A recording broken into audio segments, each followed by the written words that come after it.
niyo pusap yan yung net. Huwag niyo pusap yan ang net. Sige lang, sige lang. Good pa yan.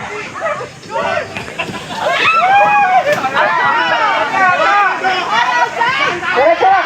Pwede pa. Dito na ano. Diretso lang.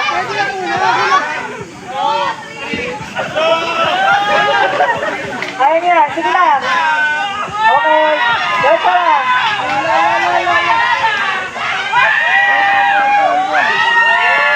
Okay. Ano, kaya pa, diretso. Okay, wala na, okay.